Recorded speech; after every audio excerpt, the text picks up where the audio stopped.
Assalamualaikum warahmatullahi wabarakatuh. Bismillahirrohmanirrohim. Kembali lagi di channel Inspirasi Muslim. Pada video kali ini saya akan menjelaskan tentang kisah mualafnya bos jalan tol Jusuf Hamka karena pengeras suara masjid.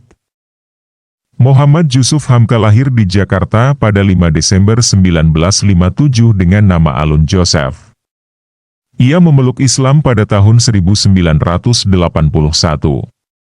Proses pengucapan dua kalimat syahadat oleh keturunan Tionghoa ini dibimbing oleh ulama karismatik Haji Abdul Malik Karim Amrullah, yang dikenal dengan nama Buya Hamka. Jusuf Hamka menceritakan bagaimana awal ketertarikannya dengan Islam. Meskipun lahir dan besar dalam keluarga Tionghoa, ia bergaul dengan banyak orang Muslim. Mayoritas teman-temannya adalah Muslim dan mereka rutin melaksanakan sholat.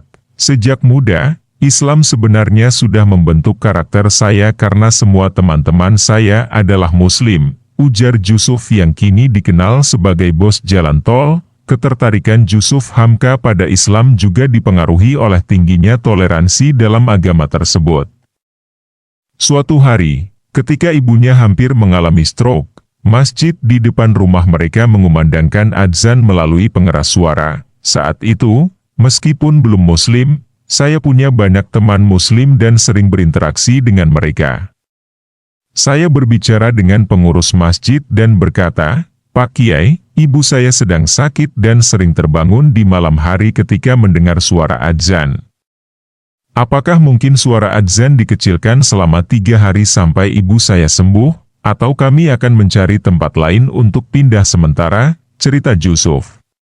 Pengurus masjid tersebut menjawab, "Alun, kamu tidak perlu khawatir. Kami akan menghentikan penggunaan speaker luar dan hanya menggunakan speaker dalam. Kamu minta 3 hari? Saya akan beri seminggu." Seminggu kemudian, ibu Jusuf sembuh dan terhindar dari stroke. Kesembuhan ini tidak lepas dari peran pengurus masjid yang menghentikan penggunaan pengeras suara luar sesuai permintaan Jusuf. Nah, saat itu saya menyadari betapa luar biasanya toleransi umat Islam. Ini salah satu hal yang mendorong saya untuk masuk Islam, ungkap pria yang akrab disapa Babah Alun ini. Pada tahun 1981, saat Jusuf berusia 23 menuju 24 tahun, dia melihat sebuah majalah yang memberitakan seseorang yang masuk Islam di Masjid Al-Azhar. Tertarik, dia pergi ke masjid tersebut dan bertemu dengan sekretaris Masjid Al-Azhar, Ustadz Zaini. Kemudian saya diajak bertemu Buya Hamka, seorang tokoh besar dan hebat, ujarnya. Jusuf sudah memiliki niat untuk masuk Islam, namun ia ingin mempelajari lebih lanjut sebelum mengucapkan 2 kalimat syahadat. Namun, penjelasan Buya Hamka membuatnya langsung memeluk Islam pada saat itu juga. Kalau kamu pulang dan belum memeluk Islam, padahal niatmu sudah ada, lalu terjadi sesuatu padamu seperti kecelakaan dan meninggal dalam keadaan non-muslim, dosanya akan ditanggung Buya, kata Buya Hamka. Oke, saya akan memeluk Islam. Bismillah. Akhirnya saya membaca 2 kalimat syahadat dan resmi memeluk Islam, ujar Jusuf. 3 bulan setelah itu, Buya Hamka memanggilnya. Pada sore hari, Jusuf pergi ke rumah Buya Hamka untuk menghadiri acara syukuran yang diadakan malam harinya.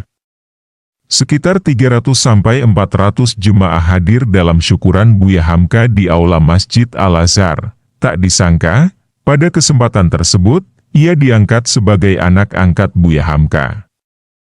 Namanya pun ditambahkan dengan Hamka, sehingga menjadi Muhammad Jusuf Hamka. Selain itu, Buya Hamka juga memberinya sebuah cincin blue sapphire. Aku angkat engkau sebagai anak ideologisku dan kuberikan nama Hamka. Namun, ada tugas yang harus kau jalankan. Tugasmu adalah membawa saudara-saudara teman Tionghoa ke dalam agama leluhur mereka, yaitu Islam. Selain itu, kau harus mengharumkan nama Islam, ujar Buya Hamka. Saya belum bisa membaca Al-Quran, tambahnya. Buya Hamka menjelaskan, mengharumkan nama Islam tidak selalu berarti harus menguasai ayat-ayat. Itu tergantung pada bagaimana kamu melakukannya. Saat ini, alhamdulillah, saya mengharumkan nama Islam dengan cara membuat nasi kuning dan mendirikan masjid, semua itu untuk Allah Ta'ala, kata Jusuf. Sejak memeluk Islam, Jusuf Hamka tidak pernah memaksa istri dan anak-anaknya untuk mengikuti keyakinannya. Ia menjaga toleransi dengan keluarga yang berbeda agama.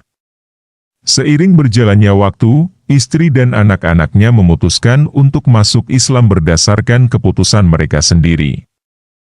Saat ini, Jusuf Hamka berperan sebagai pengusaha muslim di sektor konstruksi, khususnya dalam proyek pembangunan jalan tol. Selain itu, ia juga menjabat di berbagai perusahaan terkemuka di Indonesia, termasuk sebagai Komisaris Utama PT Mandara Permai, Komisaris PT Indosiar Visual Mandiri, dan beberapa perusahaan terkenal lainnya. Walaupun merupakan orang yang kaya, Jusuf Hamka tetap menjaga penampilan yang sederhana.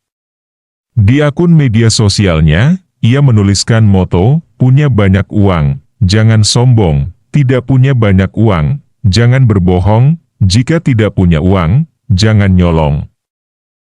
Wallahualam bishawab. Sekian dari saya, semoga video singkat ini bermanfaat. Wassalamualaikum warahmatullahi wabarakatuh. Jangan lupa like, subscribe, dan nyalakan loncengnya agar tidak ketinggalan informasi Islami selanjutnya.